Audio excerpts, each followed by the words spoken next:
leader, the world's greatest leader. Listen, you guys, get that on your paper tomorrow. This is number one, numero and uno, the world's greatest leader. Get it down now. Don't you forget, you heard of Muhammad Ali. This is the second coming. Send her victorious, happy and glorious, long to reign over us. God save the Queen.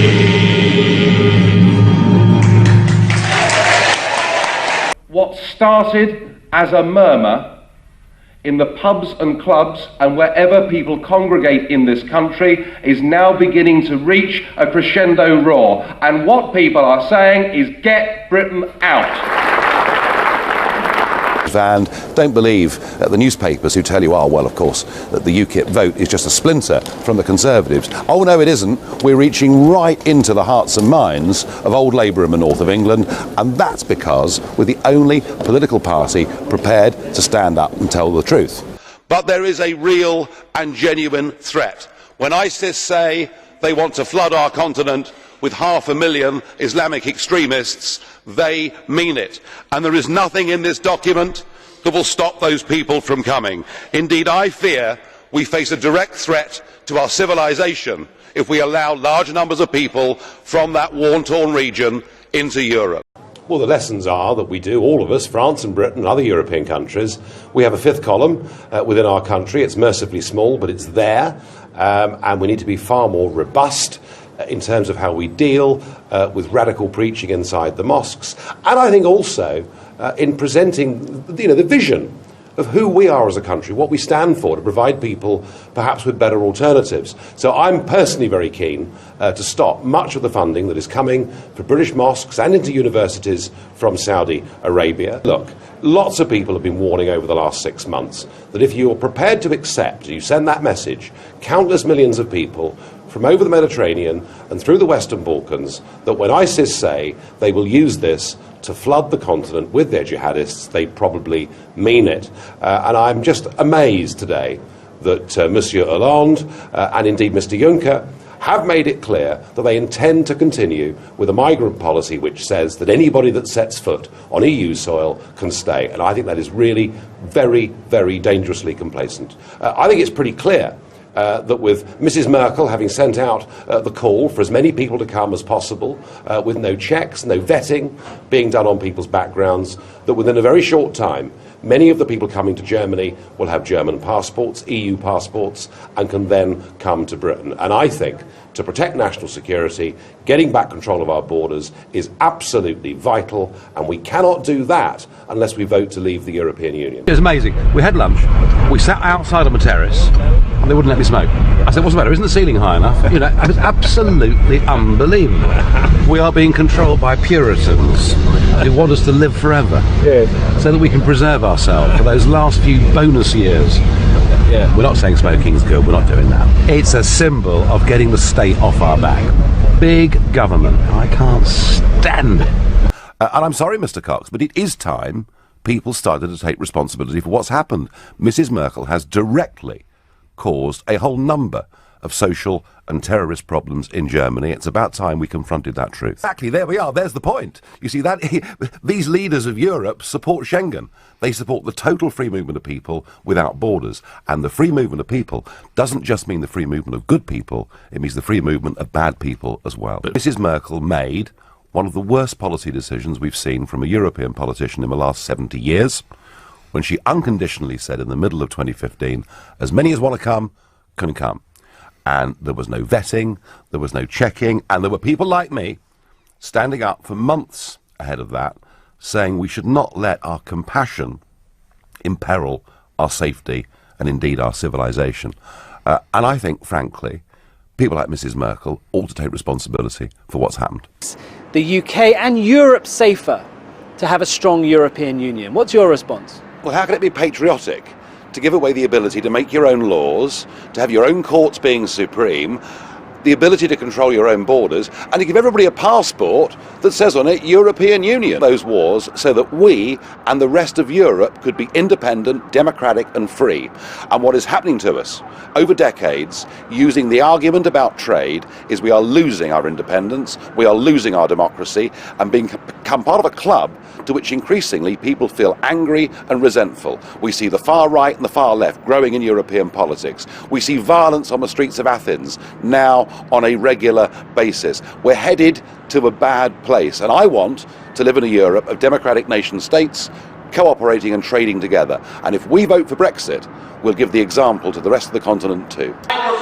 He did it against the interests and the will of his own people, and the point I'm making about Messrs Clegg and Miliband is they are refusing to accept a democratic result, just as Mr Juncker is refusing to accept the Dutch referendum. There is something fundamentally wrong here. You're a commissioner. I mean, the pensions are unbelievable. So it is a bit depressing to see what happens. But they haven't bought me. But you have still no German friends in the parliament? No. Not Martin Schulz. Crikey, yeah, right. I'm actually one day I'm going to walk across the chamber and punch him. I really am. Thank you. What we're seeing in this chamber this morning, and indeed across the whole of Europe, is an irreconcilable cultural difference between Greece and Germany, a split between the north and the south of Europe. The European project is actually beginning to die. Nobody in this room will recognise that, but actually the peoples of Europe are saying we were never asked whether we wanted this. This has been foisted upon us. If I could ask for your response on the net migration figures released showing a 40% increase. Yeah, I mean, they are the worst figures ever, and they represent borderless Britain. We have no control, and I think we've really had enough of governments pretending to us that they can set targets, that they have control, when the reality is we have an open door to nearly 500 million citizens from the European Union. I just don't know, but as I say, if you look at the discrepancy, I mean, you know, for example, about 150,000 people from Romania applied for national insurance numbers, yet the official figures this morning show that only 50,000 came. Something is wrong. Years ago, Mrs Thatcher recognised the truth behind the European project. She saw that it was about taking away democracy from nation states and handing that power to largely unaccountable people. I'm going to start. Have you been drunk in the last month? I can't remember.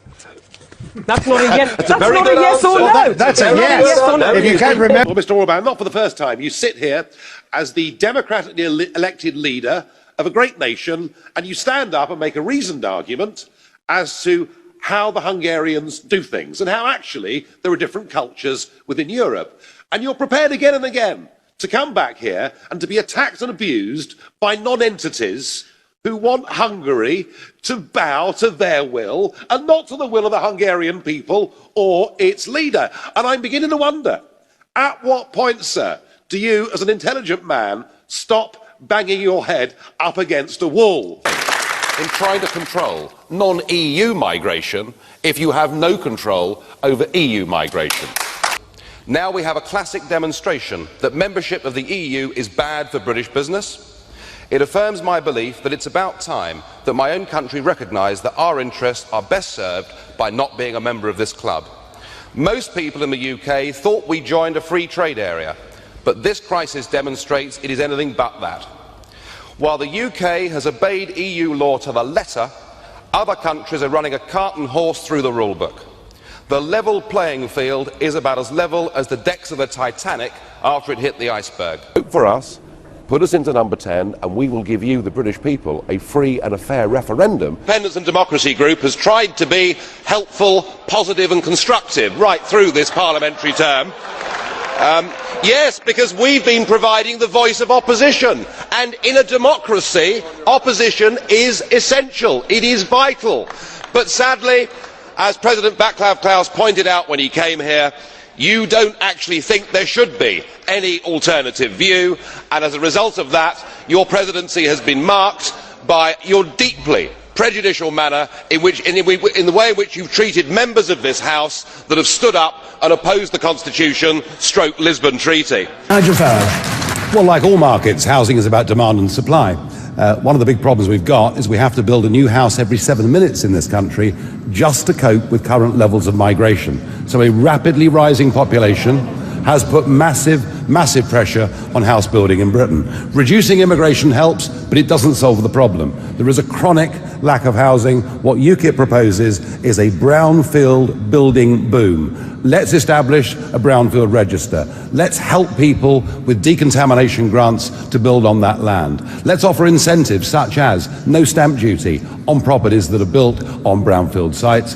By doing those things, by using empty government buildings, and there are plenty of them, we could produce 200,000 new affordable homes in this country every single year. But it's something we're going to have to start doing very quickly, and we should make sure that all new social housing is for UK nationals only. Have you ever kissed a man?